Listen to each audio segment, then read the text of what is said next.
برنامه سیاسی و تحلیلی دیدگاه. السلام علیکم و رحمت الله و برکاته. تماشابینان عزیز و گرامی، در برنامه تحلیلی دیدگاه شوکت محمد با شما هستم. در قرغیزستان همین شب روز مردم طلب دارند که دو رئیس جمهوری سابق را از امتیازهایشان و ایمونیتت‌هایشان محروم کرده شوند، زیرا خرج از بودجه دولت برای آنها بسیار زیاد است. در تاجیکستان ما چی؟ مهاجر کاری به حال خداواره، مخالف موافق به جان همدر افتادند. همه دار و مدار کشور به جیب یک نفر می رود. چگونه؟ در برنامه امروزه خواهید دانست. حالا تماشابینان گرامی، برابر تماشای برنامه لطفاً تگمه لایک را پخش کنید تا دیگران نیز با خبر شوند که اینجا برنامه رفته ایستاده است. ما باشیم با کمال میل به بررسی موضوع امروزه میپردازیم. در کشور همسایه تاجیکستان، جمهوری قرغیزستان، همین شب روز مردم طلب دارند که دو رئیس جمهوری سابق را از امتیازهایشان محروم کرده شوند، زیرا خرج از بودجه دولت برای آنها بسیار زیاد است. در تاجیکستان ما باشد، هر سال بجز معاش هنگفت 5% بودجه کشور به کیسه رئیس جمهور همچون فاند پرزیدنت زده می شود. کسی پروا ندارد. این هم در حالی است که این 5% بودجه به کجا می رود کسی حسابات نمی پرسد. حق و حقوق حسابات پرسی را هم از روی قانونی تاجیکستان کسی ندارد. معاش رئیس جمهوری تاجیکستان، خادم دولتی رقم یک کشور را حتی وکیلان پارلمان تاجیکستان گفته نمی توانند که چقدر است. در تاجیکستان حتی معاش رئیس جمهور سیر دولتی حسابیده می شود. سیر دولتی. در قرغیزستان باشد، رئیس جمهور را مردم وادار به آن کرد که حتی از کارتژ ماشین ها دست کشد. مردم به رئیس جمهور در قرغیزستان حق نمی دهد که به اجازه مردم صرف بیهوده کند و چیزی را به خود نسبت دهد. حالا رئیس جمهوری فعلی یک طرف استاد، قرغیزها میگویند هر دو رئیس جمهوری سابق، سورونبای ژینبکوف و روزا اتونبایوا که از امتیازها برخوردارند، لایق آن نیستند که مسئولیت یکمری و حق بلندی بازنشستگی یعنی پنسیه و امتیازهای دیگر داشته باشند. دلیل مردم این است که از بودجه قرغیزستان که یک کشور کم بضاعت است، برای رئیس جمهوران سابق پول زیاد خرج می شود. حالا در قرغیزستان به طرفداری محروم کردن روزا اتونبایوا 15,000 امضا جمع آوردند. دوستان ارکیف، فعال سیاسی که یکی از تظاهرگران در روزهای برکناری سورونبای ژینبکوف بود در تیر ماه سال گذشته، گفته است که زمان اعتراضها تیر ماه سال گذشته ما یک جوان 19 ساله را تلف دادیم. البته تقدیرش چنین بوده است، ولی او باید زندگی میکرد. او برای آزادی خیش اعتراض کرد. چقدر آدم معیوب شد. چند جوان 19-20 ساله از چشم و دست محروم شدند، ولی این آدم عنوان رئیس جمهوری سابق را دارد. درباره سورونبای ژینبکوف گپ میزند و امتیاز میگیرد. به فکر من میگوید این فعال سیاسی چنین نباید باشد. این نارضایت فعالان سیاسی از سورونبای ژینبکوف در حالی است که از پی تظاهرات ژینبکوف به خواهش خودش به استعفا رفت و گفت که نمیخواهم به خاطر منصب خون ملتم ریخته شود.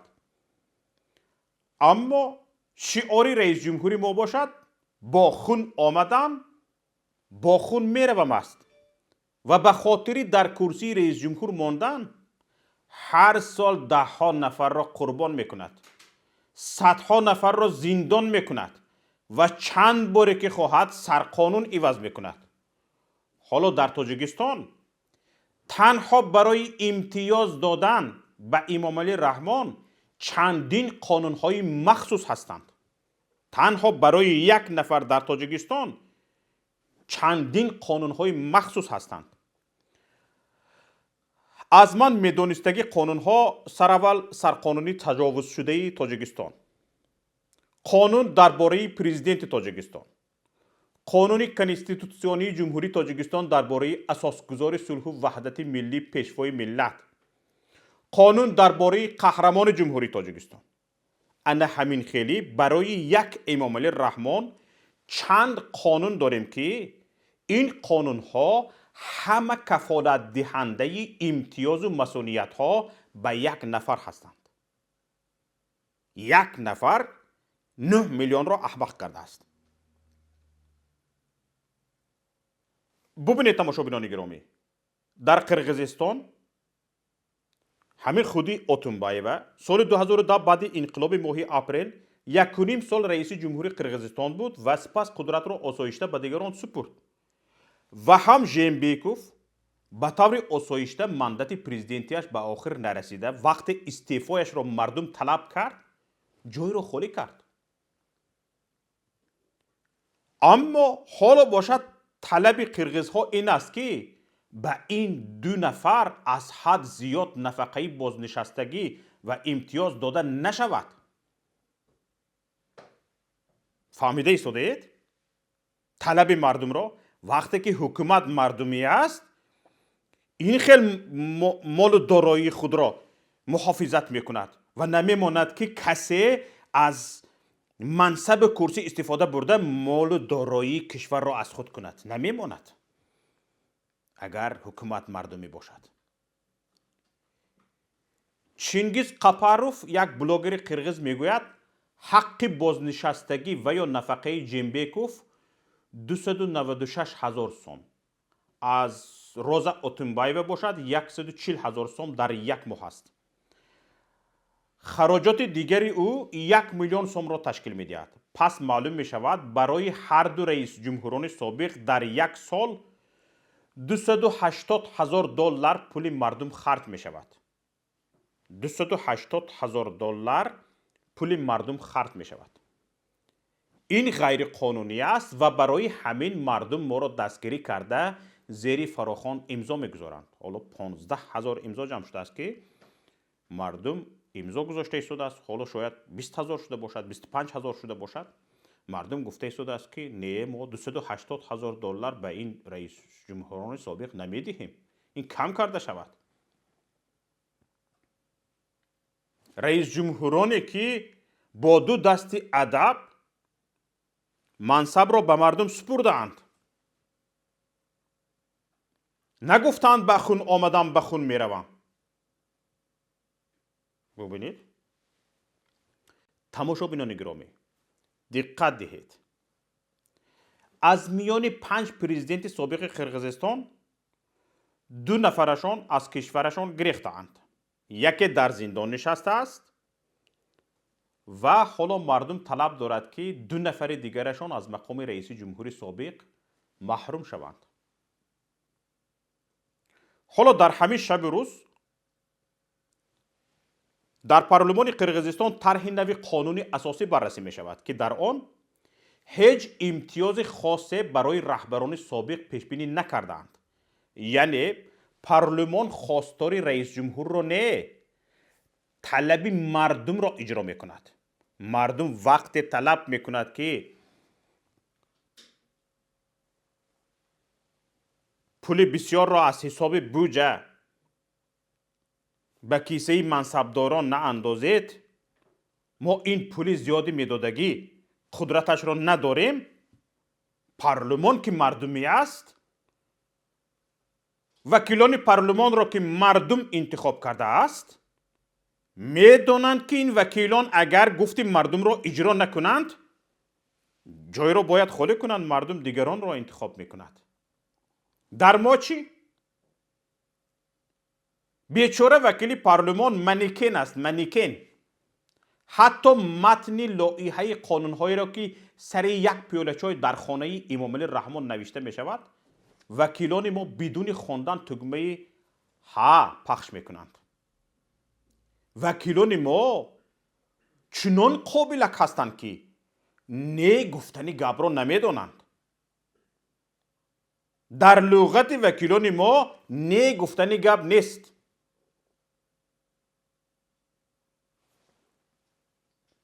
تگمه ها را در دوام این 30 سال چنان پخش کردن که جایش آخرچه شده است. تگمه نه نپ نو ایستاده است.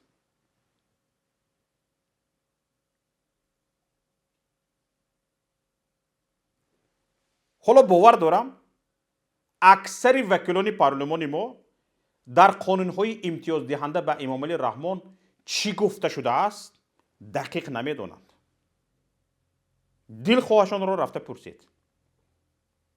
اکثریتشان باور دارم نمیدانند که در قانون‌های امتیاز دهنده به امام علی رحمان، در قانون‌هایی که درباره امام علی رحمان است، در آن چی گفته شده است، چی امتیازهای به او داده شده است نمیدانند.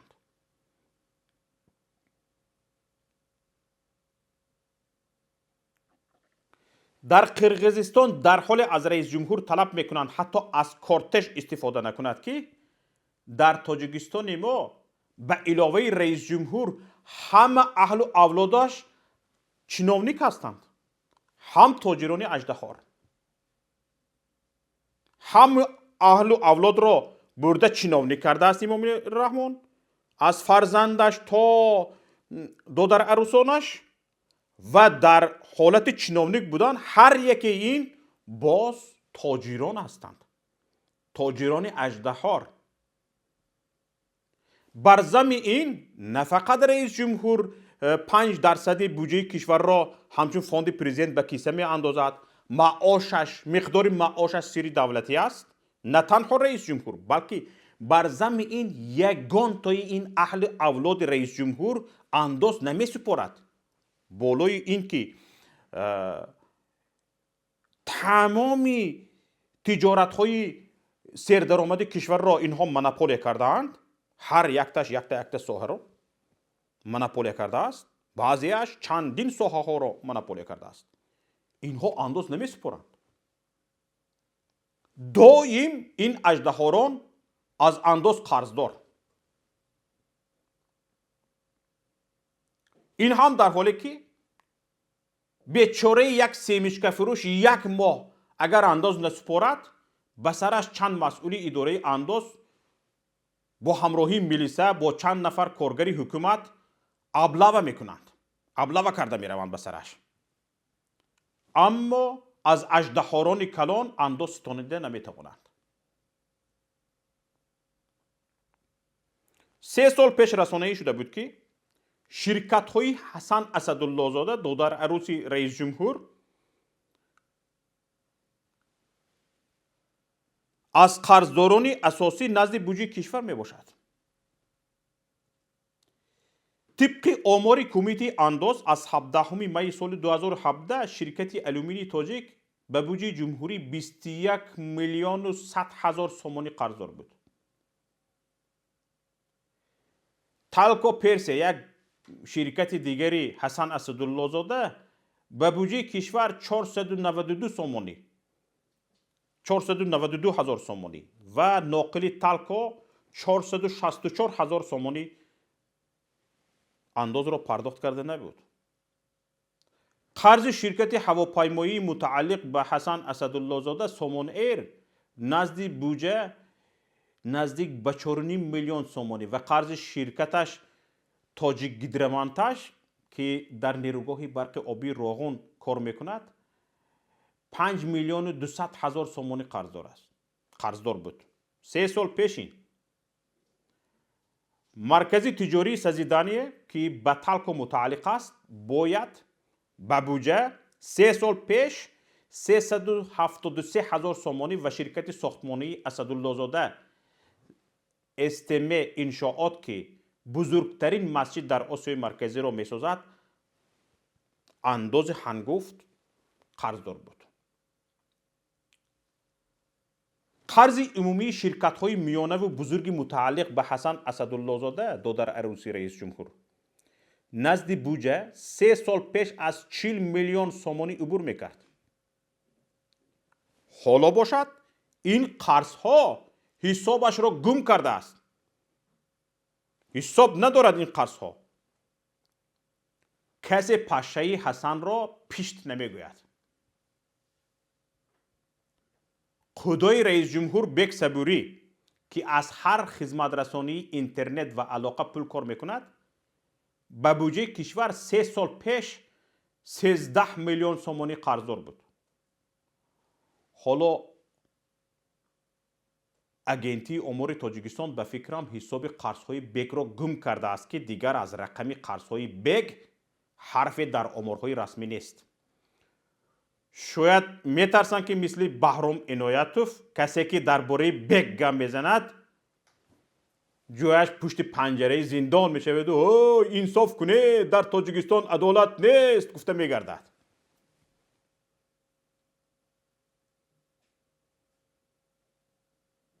بیچاره بهرام عنایتوف سابق رئیس شهر استرافشان، سابق رئیس ولایت ختلان، وقتی داد وای کرد که بیگ صبور در ولایت ختلان چندین انشاءات دارد، بیزنس دارد، تجارت دارد، انداز نمی سپارد، وقتی پرسید که این خواجه احراری ولی کی است، بهرام عنایتوف را گرفتن بردن پشت پنجره زندانش کردن. در صورت داد وای داشت اوی انصاف کنید در تاجیکستان عدالت نیست گفته. اینها همین خیلم. شمس الله صاحبوف داماد رئیس جمهور در پرداخت انداز و برنگردانیدن قرضهایش از بودجه کمتر از حسن بیگ سهلنگاری نمی کند. بازار شمس الله صاحبوف مهرگان از بودجه خطا نکنم 2 سال یا 3 سال پیش 917,500 سومانی قرضدار بود.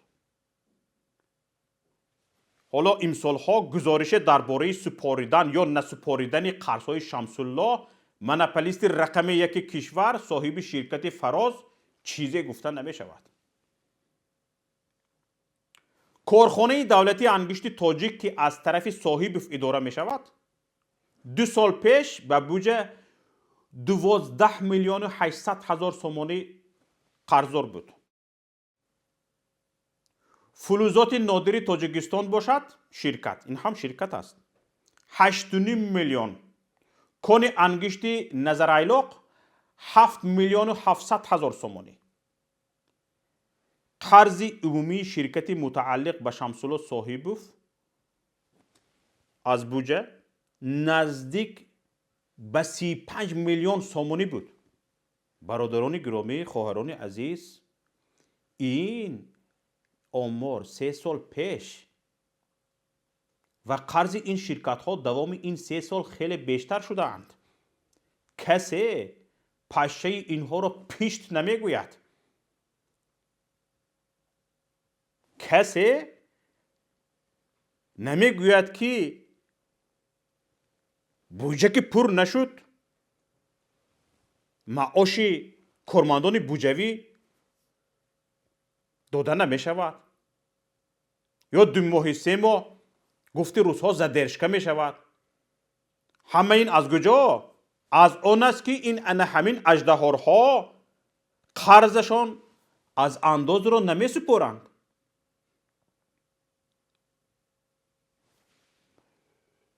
معاش معلم را پیوندان رئیس جمهور می دزدد، معلم خاموش. معاش دکتر را پیوندان رئیس جمهور با خود رئیس جمهور می دزدند، دکتر خاموش. کارگران حکومت چی؟ اوی کارگران حکومت، شمایی که امروز تملق کرده ایستاده اید، و در یک حالت ناچاری با یک حال زار زندگی خود را پیش برده ایستاده اید؟ از شکم فرزندان شما انا همین ها گرفته دزدیده مال شما را، پول شما را از خود کرده ایستاده اند. شما باشید باز لگن برداری میکنید.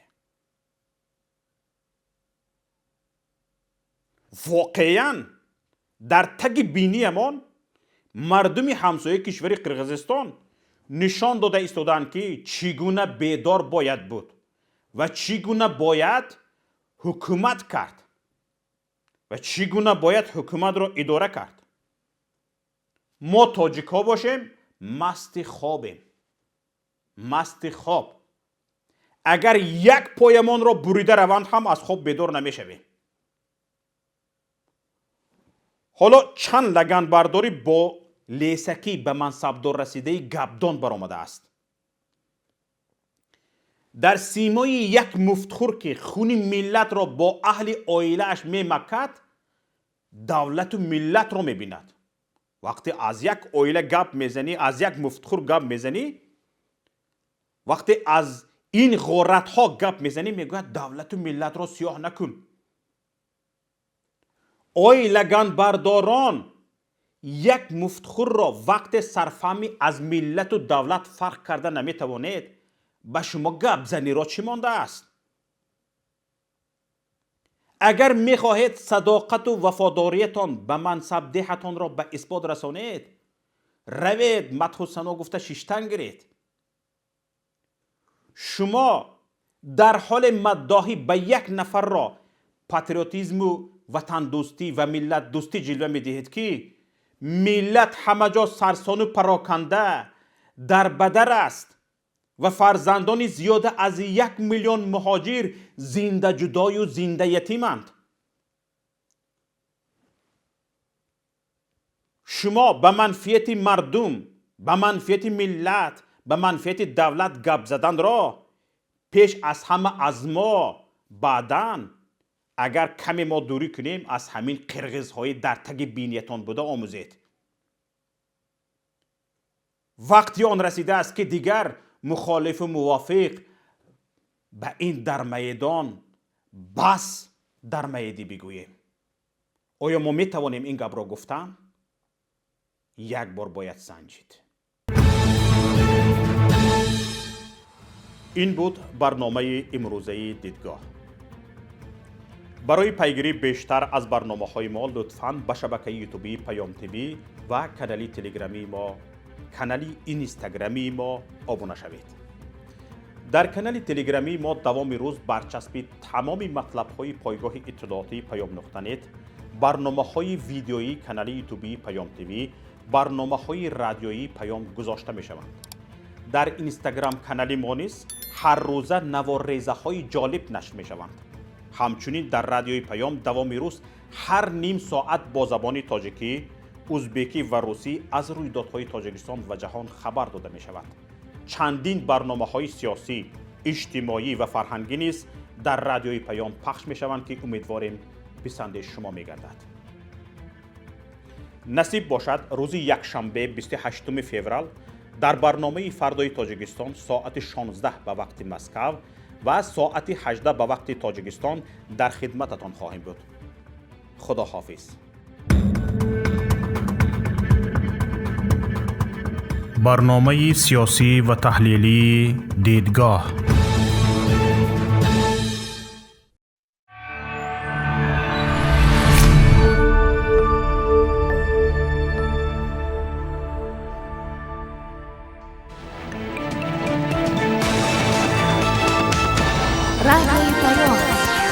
در فضای سیاست صدای جدید. رادیوی پیام. علم، فرهنگ، نوید. رادیوی پیام. مشورت، بحث، گفت و شنید. در تمام دنیا روی رسانه اینترنتی رادیو پیام نقطه نت.